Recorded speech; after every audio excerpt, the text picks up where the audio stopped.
Olá, como está? Como foi a sua semana? Estamos juntos mais uma vez e vamos estudar a Bíblia, a Palavra de Deus. Antes, porém, nós vamos orar. Querido Deus, queremos aprender da Tua Palavra. Desejamos crescer espiritualmente, que o Teu Espírito Santo nos oriente em todos os detalhes desta lição.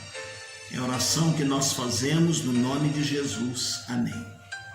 Muito bem, meus queridos, estamos juntos mais uma vez e agora nós vamos trabalhar aqui o livro do Apocalipse. Eu sempre digo que não é uma exposição versículo por versículo, mas nós vamos pensar alguns textos, alguns temas e vamos tentar entender esse livro tão empolgante e intrigante que nos leva a conhecer muito da vontade de Deus para nós. Neste primeiro momento, nós vamos falar sobre uma revelação muito especial. E eu quero ler alguns versículos para os irmãos no capítulo 1 de Apocalipse e depois no capítulo 17. Diz-nos assim: escreve, pois, as coisas que vistes e as que são e as que hão de acontecer depois destas. Pelejarão eles contra o Cordeiro e o Cordeiro os vencerá, pois é o Senhor dos senhores e o Rei dos reis. Vencerão também os chamados, eleitos e fiéis que se acham com ele. A história do ser humano registra que em algumas datas, em algumas ocasiões, as pessoas fazem muitas especulações. Por exemplo, fim de século, virada de milênio, as pessoas vêm com especulações que muitas vezes rendem volumes, notícias e comentários intensos. Há aqueles que levantam a pregar e a falar sobre o fim da história. Esses são chamados de profetas do Apocalipse. Eu me lembro que não faz muito tempo em que nós ouvíamos a seguinte frase: 1000 chegará, de 2000 não passará. E nós já estamos em 2021 e os pregadores do Apocalipse que estavam falando que o mundo ia acabar, seus argumentos foram por terra. Há grupos religiosos até que deixaram de existir porque pregaram datas a respeito da volta de Jesus e ele ainda não voltou. Como nós aprendemos em Pedro, ele é longânimo e não quer que ninguém se perca, senão que todos venham ao arrependimento. Geralmente esses profetas, essas profecias, essas histórias causam confusão, não é? Trazem assim muitas confusões, e alguns até que citam o livro de Apocalipse e tentando interpretar o livro de Apocalipse, eles vão até mesmo para meios de comunicações e produzem literatura que nem sempre acertam. Mas o que nós vamos fazer aqui é entender o conteúdo do livro para a nossa vida, ok, meus queridos? É um livro de conteúdo profético, sim. É inegável esta verdade. Porém, ao lado da profecia, não é só o livro de profecia, há outras características que tornam o livro de Apocalipse um livro singular. Por exemplo, para os nossos dias, deve ser uma leitura que deve nos aproximar de Deus. Quando nós vamos lendo os acontecimentos e os fatos que vão dizendo que no final dos tempos determinadas coisas haveriam de acontecer, nós precisamos nos aproximar cada vez mais, santificar a nossa vida através de Jesus, dos seus ensinos e da sua palavra escrita. E bendito seja o Senhor Jesus Cristo, bendito seja o seu nome para toda a eternidade. Em que ocasião e data esse livro foi escrito? Nós poderíamos datar de 95 depois de Cristo. O que estava acontecendo naquele tempo?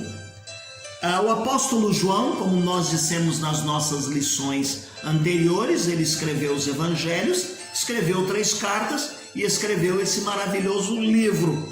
Então, João havia assumido o trabalho pastoral lá em Éfeso, ali por volta dos anos 70 depois de Cristo, o ano Domini. E nós vamos ver que este pastorado, esse cuidado com as igrejas incluía as igrejas daquela região que são chamadas as igrejas da Ásia Menor, as 7 igrejas da Ásia Menor. Quando é que elas são mencionadas? Elas são mencionadas no capítulo 2 e no capítulo 3 de Apocalipse. Nós vemos, por exemplo, Nero, nesse tempo, é o imperador romano e ele perseguia os cristãos em Roma.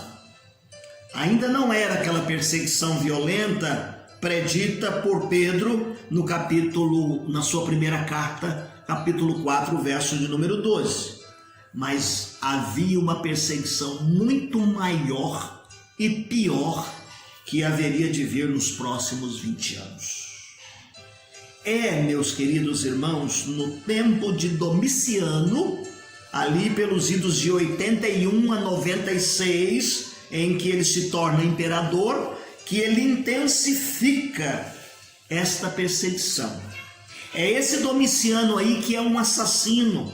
Ele é um assassino a sangue frio, cruel, mais cruel de todos os que se possa imaginar.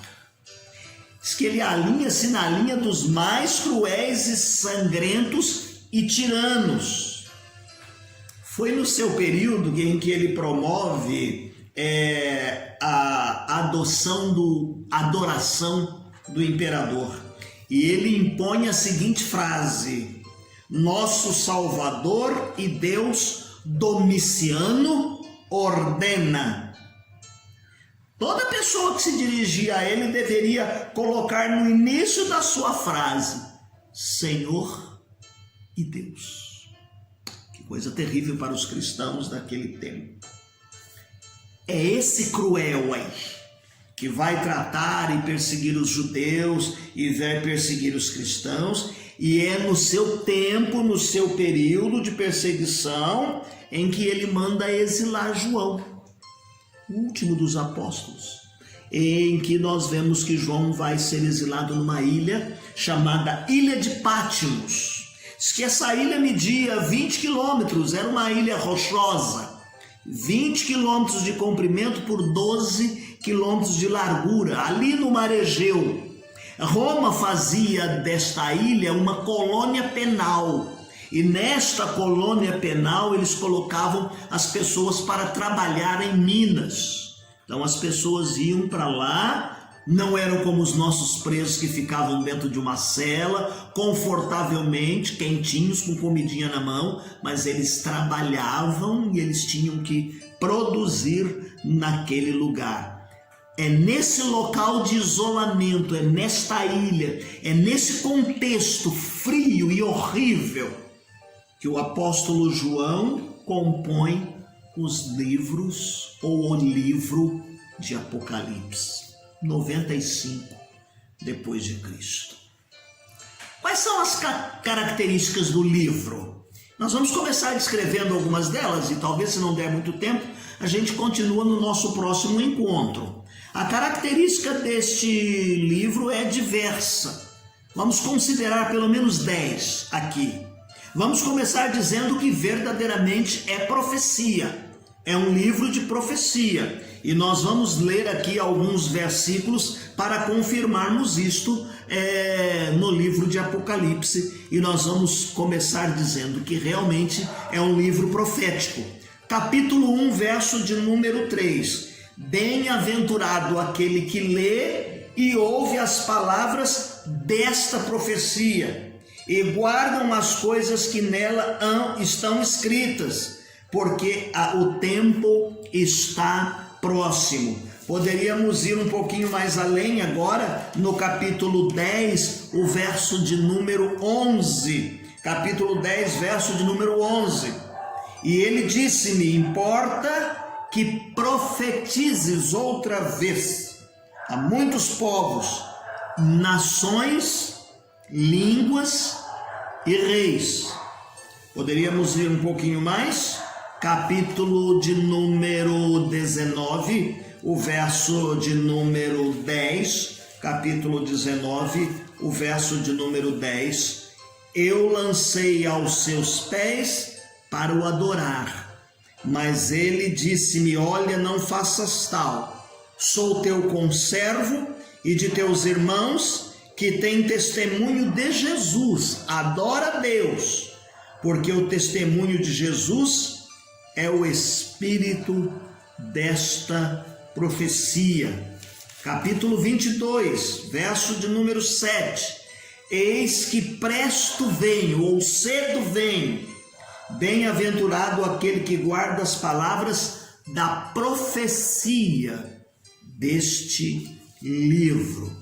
Então, realmente é um livro de profecias, profético de forma notável.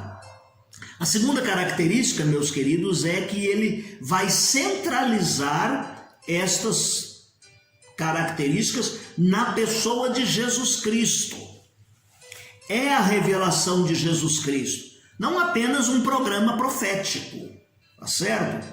Não é apenas um programa profético para o ser humano, mas nós vamos perceber, por exemplo, aqui nesse livro, a centralização na pessoa de Jesus Cristo. Primeiro, ele é o rei, sacerdote, ressurreto. No capítulo 2 e no capítulo 3, diz-nos o texto, ele faz e vem mostrar também aqui o escrutínio meticuloso das igrejas. Nos capítulos 4 e 5, ele recebe a adoração e louvor como Senhor de toda a criação. Nos capítulos 6 a 19, ele julga o mundo e retorna em glória. E nos capítulos 20 a 22, ele reina em poder e glória. Vamos repetir então? No capítulo 1, ele é o rei, sacerdote ressurreto, tá certo? Ele é o rei, sacerdote ressurreto. Nos capítulos 2 e 3, ele faz um escrutínio meticuloso das igrejas. Nos capítulos 4 e 5, ele recebe adoração e louvor como Senhor de toda a criação. Nos capítulos 6 a 19, ele julga o mundo e retorna em glória. E nos capítulos 20 a 22, ele reina em poder e glória. Então, todas essas cenas que nós repetimos aqui para os irmãos, elas estão relacionadas à pessoa de Jesus Cristo. Nele está o centro gravitacional da história do livro de Apocalipse, da história da humanidade. A outra coisa que nós poderíamos falar a respeito da característica desse livro é a questão da revelação, a abertura. E a palavra revelação aqui significa literalmente tirar o véu. Enquanto nós lemos no livro de Daniel, Deus dando algumas profecias e mandando Daniel selar o livro, capítulo 12, verso 4 de Daniel, Deus manda que ele mantenha o livro selado. Aqui em Apocalipse, ao falar a João, ele dá a ordem de não selar o livro. Capítulo 2, 22, verso de número 10. Em lugar de uma coleção de profecias montadas, então, como se fossem um quebra-cabeça, o Apocalipse vem descortinando, mostrando, revelando todas as coisas a respeito de Cristo, da sua vitória final sobre Satanás, da sua vitória sobre o pecado, da sua vitória sobre o sistema que controla o mundo. Uma outra característica é o simbolismo. A expressão que Deus usa aqui, ele diz assim, que Deus usou para mostrar aos seus servos. A linguagem em muitos lugares é uma linguagem simbólica. Sugere que o livro utiliza sinais e símbolos para se comunicar, tá? Comunicar a sua mensagem. Em alguns lugares, por exemplo, nós vamos perceber que esses sinais e símbolos, eles são explicados. Olha no capítulo 1, o verso de número 20, ele diz o seguinte: o mistério das 7 estrelas que vistes na minha destra e dos 7 castiçais de ouro. As 7 estrelas são os anjos das 7 igrejas, e os 7 castiçais que vistes são as 7 igrejas. Percebe? Nesse momento ele está falando em linguagem simbólica, a questão das estrelas e dos castiçais, mas ele diz quem são as estrelas, que são as igrejas, e ele diz quem são os castiçais, que são as 7 igrejas, e os anjos da igreja, os pastores da igreja que ali estão. Há outros textos em que ele não explica, não são explicados, realmente permanece e aparece aí de forma, como alguns dizem assim, misteriosa, de mistérios. Capítulo 4, verso de número 4. E ao redor do trono havia 24 tronos, e vi sentados sobre os tronos 24 anciões, vestidos de vestidos brancos, que tinham sobre as suas cabeças coroas de ouro. Poderíamos ler também o verso de número 5. E do trono saíam relâmpagos e trovões e vozes, e diante do trono ardiam as 7 lâmpadas de fogo, as quais são os 7 Espíritos de Deus. Olhando esta questão aqui do simbolismo, nós vamos entender também, meus queridos, que alguns deles nos remetem ao Velho Testamento para serem entendidos. Algumas expressões aqui que são citadas complementam e deixam-se entender porque elas vão aparecer lá no Velho Testamento. Olha, por exemplo, capítulo 2, verso de número 7. Quem tem ouvidos, ouça o que o Espírito diz às igrejas. Ao que vencer, dar-lhe-ei a comer da árvore da vida, que está no meio do paraíso de Deus.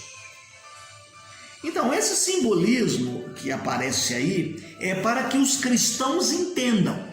Eles eram perseguidos pelos romanos, então alguns símbolos que eram usados, algumas expressões ditas, eram entendidas apenas pelos cristãos e não pelos romanos, os perseguidores.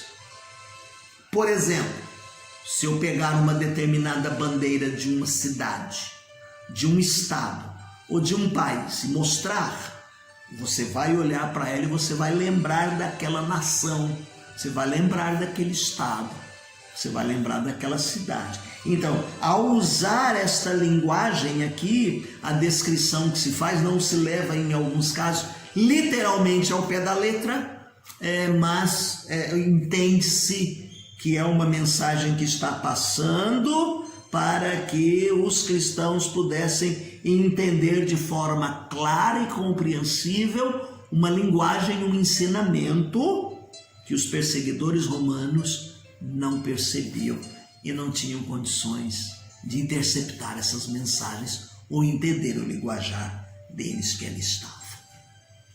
Uma outra coisa, meu querido irmão, é que essa característica baseia-se no Antigo Testamento. É impossível compreender o livro do Apocalipse sem consultar as escrituras do Antigo Testamento, tá certo? Diz que dos 404 versos que compõem o Apocalipse, cerca de 278 contém referências ao Velho Testamento. E calcula-se que mais de 500 referências ou alusões do Antigo Testamento estão presentes no Apocalipse. Há alusões ao livro de Salmos, Daniel, Zacarias, Gênesis, Isaías, Jeremias, Ezequiel, Joel, e são citados com frequência no livro de Apocalipse. Está gostando?